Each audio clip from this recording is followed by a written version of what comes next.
Hello and welcome to LFC Focus. It is pre-match build-up showtime for the absolutely massive game Liverpool have got this weekend. It needs no introduction, but I'm going to try to give it one anyway. As you all know, Liverpool are heading to Old Trafford for a 2:05 kickoff on Sunday in what is probably our biggest game of the season so far. And yeah, I know I've probably said that about 10 times already this season, but that's just how title races work. The games only get bigger. So if you're feeling the nerves already in this title race, then you might want to just go into hibernation for the next 3 months, because before long, every single game is going to be the biggest game of the season so far, because that's, like I said, it's just how it works. You know, Man City are probably not going to go away. This is probably going to end up going down to the wire. So every single game is going to count for more and more each week. And obviously, with this weekend as well, there are so many factors riding on why this is so incredibly important. As always, 3 points is the top of the agenda, you know, just keeping on moving, keeping the Liverpool juggernaut rolling, staying top of the Premier League as well. You know, the fact that this is our game in hand against Manchester City, and they will have been looking at it and thinking, well, yeah, Liverpool got a game in hand, but it is at Old Trafford, so it's not a guaranteed 3 points by any stretch of the imagination. So you've got that extra psychological blow as well. You know, the last thing we want is to lose ground and allow Manchester City a little bit of a psychological boost, especially given that, you know, as soon as the full-time whistle blows at Old Trafford, they'll be heading out onto the pitch for their League Cup final. We want them going out thinking, oh, for God's sake, Liverpool just aren't going to go away, are they? Not heading out into a League Cup final thinking suddenly, yes, we are top of the Premier League, and they haven't even got a game in hand. So, of course, there's that extra element to it. And as always, it's Manchester United, and it's Ole Gunnar Solskjaer's Manchester United as well. That's another dimension to the drama, another thing that's going to be bigged up probably for about half an hour by Sky Sports. I mean, they're probably going to have about 3 months worth of pre-match for this game, and why not? There's so much to talk about. But yeah, the Solskjaer thing as well. It's his first game against Liverpool as the Manchester United manager, so it's going to be interesting to see how that plays out. Obviously, the Liverpool Man U rivalry was a bit boring when Jose Mourinho was in charge, because he basically ruined every single game. I think given how they've played under Solskjaer, that's not going to be the case this weekend, so it's going to be fascinating to see how that pans out. And as always, it is just Manchester United. So it's not just about getting the win. It's not just about beating them. It's not even about bragging rights, I don't think. I don't think that really even comes into it. It is just about wanting to utterly destroy them. We don't just want to leave that pitch with 3 points and a win in the bag. We want to leave that pitch with our players feeling 8 feet tall, and their players, all 11 of them, lying on the ground, wanting the ground to swallow them up. And whether that's through winning the game 5 or 6-0 or something like that, or whether that's through a horrible, jammy last-minute winner when we've been awful and they've been the better team all 90 minutes, whichever way it happens, we want them to feel utterly obliterated, and we want our players to be on cloud 9. So it's not just about getting the win. It's not just about the 3 points. It's not just about getting Solskjaer and putting him down in his first game against Liverpool as Man U manager. It's not just about going back to the top of the Premier League table. It is all about making those Man U players miserable and making our players and our fans feel like they are on top of the world. So it's massive. It's big. It's Liverpool Man United. Of course it is going to be absolutely incredible, especially because Jose Mourinho is now gone, so we can kind of breathe a sigh of relief that all of this build-up and all this tension is not just going to lead to a very, very dull 0-0. So in terms of how the match is actually going to be played out, and I'll come on to Man U a little bit more later, but I think, you know, like I said, without Mourinho now, I feel like it's probably actually going to benefit us, the way that the tactical balance has shifted, while Man U are probably going to be so much more threatening going forward and probably more likely to score than they ever were under Jose Mourinho against us. I think they are going to be so much more open defensively, and it's up to our players to exploit that. So team news going into the game, there isn't really that much to talk about. I mean, the player that everyone's sort of been keeping an eye on over the last few weeks now is Dejan Lovren. It's looking again like he's not going to be back for this game. I mean, who knows at this stage when he's going to be back. I think Jurgen Klopp is probably operating under the assumption that he might as well just pretend Dejan Lovren doesn't exist for now, and when he returns, fantastic, but until then, we don't know when that's going to be, so we're going to have to plan for the foreseeable future, potentially all the way through to the end of the season, without Dejan Lovren and possibly Joe Gomez as well. So Dejan Lovren not available for this game. Virgil Van Dijk is, of course, back after the suspension that kept him out against Bayern Munich. It wouldn't have counted anyway for this because different competitions, different governing bodies and all that. But for anyone who was thinking, why isn't Virgil van Dijk playing against Bayern Munich? It was a one-match suspension. He's definitely going to be available for this game. So a huge sigh of relief for all Liverpool fans there. So as for how I think we're actually going to line up for this game, in goal, Alisson Becker. Yeah, how good does it feel to be going up against Man U with a goalkeeper who can potentially lay claim to being as good as theirs? The amount of times we've had to put up with David De Gea spoiling our fun, making wonder save after wonder save in games that we should be winning and we end up losing because their goalie's amazing and our goalie's just a bit crap. Obviously, Alisson, one game against Man U so far. Ooh, whoopsie, kick the tripod. One game against Man U so far. Didn't exactly go amazingly, you know. I mean, he was fine apart from the mistake, and I hesitate to make a big deal of it. Some people are like, it was a horrible mistake, it was an aberration. No, it wasn't. He just, you know, he didn't catch the ball. Fine, whatever. Who really cares? After that, he seemed absolutely fine for the rest of the game, so I don't think anyone's hugely worried about that. But hopefully, he can pull out some big saves and frustrate Manchester United no matter how well they attack in this game. So Alisson Becker in goal. Centre-back pairing, Virgil van Dijk and Joel Matip. You know, Van Dijk going to be back in. He's going to be such a huge boost for marshalling that defence. And Joel Matip, I mean, you know, there seems to be very mixed opinions on him at the moment. I personally would rather either Lovren or Gomez available at centre-back for this game, but here we are, it's Joel Matip, and hopefully he can pull a fantastic performance out the bag. The full-backs are obviously going to be Andrew Robertson and Trent Alexander-Arnold. No qualms, no quibbles there. I think that is absolutely obvious. Going to be fascinating how they play in this game as well, because obviously, you know, it's so important that they do get forward and attack because they're a crucial part of the way we play. And when I come on to how I think the attack is going to line up later, I think it will prove that it's very important that those fullbacks get forward and give us a little bit of extra width. So obviously we're going to want them to get forward, but also against Man U, they're going to have their work cut out, especially given that Man U are a dangerous threat from crosses. Both goals they scored against Chelsea came from crosses in from very wide areas, from open play into the centre to create headed chances. So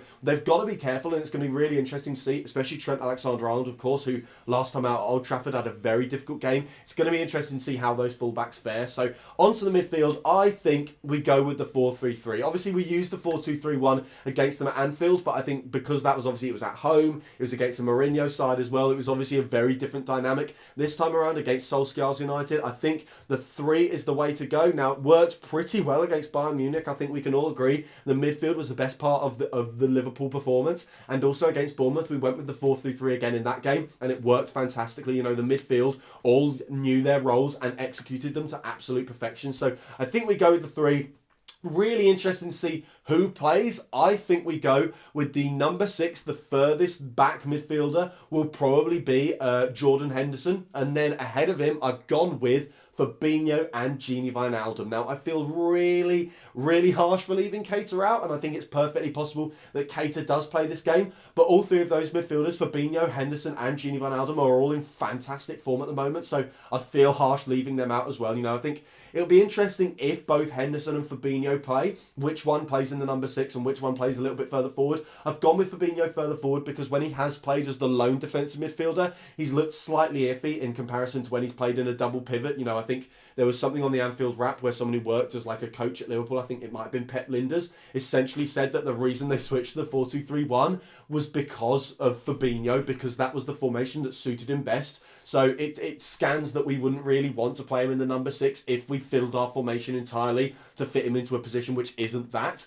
And we've seen him play a couple of games in that sort of slightly more advanced number 8 role before, and obviously Gini Wijnaldum was fantastic going a little bit further forward against both Bayern Munich and Bournemouth, so I wouldn't be surprised if he goes really far forward and Fabinho potentially even drops back a little bit further into a double pivot. Now, obviously, if Keita does play, it's a really interesting question who I'd leave out of all those players. I think if you leave Gini out, then you're maybe going a little bit closer to the 4-2-3-1 and essentially the same lineup that we played against Manchester United at Anfield.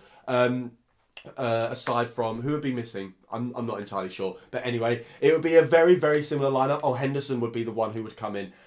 So it would be Henderson and Fabinho probably as the double pivot, and then Keita a little bit further forward. Or you potentially go with dropping Fabinho out and putting Keita into like the midfield three, or you could do the same with Jordan Henderson. I think if either of those drop out, we stay with the three and we put Keita in. So, I mean, there are so many options, and it's a wonderful headache for Jurgen Klopp to have. And I think we'll only really know if we made the right decision about 10 minutes into the game, because it's as much dependent on what we do with our midfield choices as it is on what Manchester United do. So like I said, until the game's actually started, until we can see that dynamic playing out on the pitch in front of us, we're never going to truly know whether Jurgen Klopp is making the right call or not with his midfield. But if I had to put the chips down and say this is what I think we're going to send out, I think we go with Henderson, Fabinho and Gini Wijnaldum, simply because it gives you a little bit of extra strength. It counteracts any threat in the air they're probably going to try to employ, because even under Solskjaer, they're not a long ball team anymore necessarily, but they have got a lot of height and strength in the midfield and the attacking areas. So that's how I think the midfield is going to line up. Onto the attack, I think it's going to be, again, the front three, the magnificent front three. They've sort of resorted to the shape of last season over the last couple of games. So I think it's going to be Firmino down the middle, Mane down the left, and Mohamed Salah down the right. And that's what I mean about the fullbacks. I think, obviously, if Salah's playing on the right wing, of course, he is going to want to cut inside. And that's why we need Trent Alexander-Arnold to essentially have the game of his life. You know, no pressure on the lad.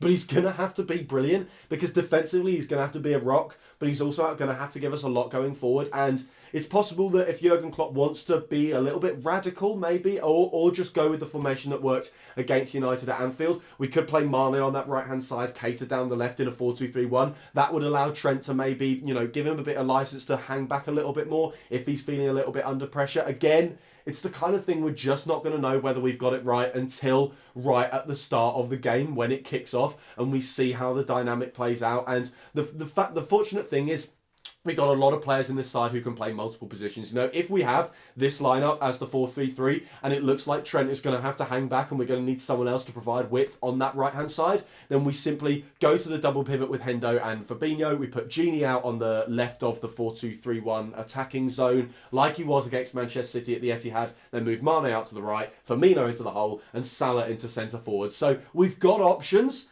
It's just, you know, how those options work, how Jurgen Klopp employs them, and whether he makes the right decisions. I am not a football manager. I don't know if he's going to make the right decisions, but I'm very, very excited to see how it works out. So taking a look at Manchester United then, obviously, you don't really need me to tell you that much about what's going on there at the moment. I mean, you will have to have been living under a rock to not realise how Manchester United's season's been going, certainly since they sacked Jose Mourinho off the back of the defeat against Liverpool. That still feels absolutely fantastic that we, Liverpool Football Club, are the club who got Manchester United's manager, Jose Mourinho, Manchester United's manager, sacked. But anyway, on to current affairs at Manchester United. Obviously, they are so much better under Ole Gunnar Solskjaer. Their form has been excellent. They've only lost one game, and that was against PSG. And as we all know, there's absolutely no shame in that whatsoever. Apart from that, I think they drew against Burnley, and then that's about it for dropped points. They've won every single game apart from that. So they are in incredibly impressive form. They've been absolutely excellent since Solskjaer came in. I think one thing we've got to watch out for as well is the fact that they are capable of multiple attacking setups and attacking tactics. They're not a one-trick pony, and that's one of the things that I think maybe people worried about Solskjaer, was he was going to come in and just say, my general philosophy is attack and be free and go and enjoy yourselves. And I think part of it is that because Manchester United's players are so good, they've got such a fantastic squad, you can almost essentially tell them to just go out and enjoy themselves and play the football they know they're capable of. That is a viable tactic as Man U manager in a lot of games. Probably won't work against this Liverpool side, but it's that general philosophy of don't feel bound to one system, just do what you think works. We saw it against Chelsea where, like I said, they're not known as a long ball team. They're not known as a team that just aims for a big target man in the centre. But both of their goals come from pinpoint crosses into the box. And again, whoopsie, kicked the tripod again. It's all the excitement of Liverpool against Man United. I just cannot contain myself. But anyway, I mean, obviously against Chelsea, a lot of it came because Chelsea were very, very poor as well. And I think Man U pinpointed specific areas to exploit that. But in general, they are just a fantastic attacking unit at the moment. And I think one player who's going to be very, very key to not just whether they win or lose, but how they play as well, is Paul Pogba, because he was obviously very much under shackles under Jose Mourinho. He kept him very much sort of under wraps, didn't allow him to be free and play the kind of football we know Pogba's capable of. And since Solskjaer came in, he's been deployed in a slightly further forward role, a much more free role. He's been basically stripped of defensive responsibility for pretty much the entire game and just told to do what he loves, which is getting forward, creating goals and scoring goals, and that is reflected in the numbers that he's posted since Solskjaer came in. However, if they play like a 4-3-3 setup and Pogba's one of them three midfielders, he's not going to get away with just being a free roam number 10 second striker type of player. Up against this Liverpool midfield, he's going to have to work, he's going to have to track back, he's going to have to defend. So a lot of it comes down in terms of how Man U set up and whether they play well or not, to how Paul Pogba is deployed and whether Solskjaer will let him do what he's been doing or say, you know what, just for this game, Paul, you're going to have to pull your finger out a little bit defensively. And that's not me calling Pogba lazy. That's not me saying he can't be bothered. It's just me saying that side of his game isn't as good.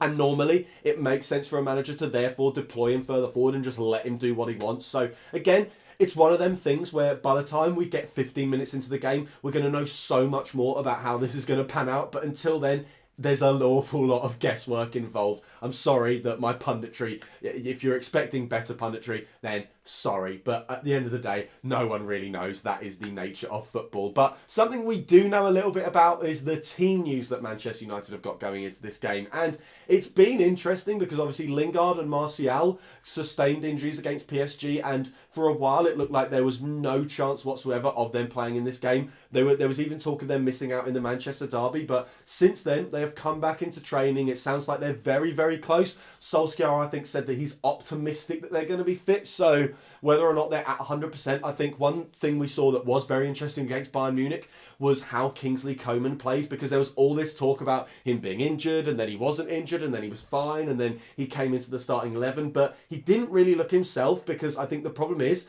despite the fact he'd come back from injury and he was, fit enough to start the game, he hadn't been training, he hadn't been, working with the team, he hadn't been building up his fitness at all. So, match fitness and general fitness, as we all know, are two very different things. So it'll be interesting to see whether Solskjaer, with the players he's got at his disposal, Rashford, Lukaku, Mata, Sanchez, even though he's not in form, is like a Thomas Muller figure where he's capable of getting goals anyway. Whether he even bothers risking Lingard and Martial when, like I said, they haven't really been training that much. They aren't really probably going to be match fit. And like I said, Kingsley Coman looked off it at Anfield, so if that was the case and he'd only been out for like 4 days, then it's highly likely that Martial and Lingard won't be at 100% even if they do start this game. So obviously that is another little sideshow that's going to be going on, and it makes it even more difficult for Jurgen Klopp to work out how he's going to set up, because he has no idea who's actually going to play for Manchester United. I mean, if they hadn't been injured, they almost definitely would have played, because they are some of Solskjaer's favourite players. I think he certainly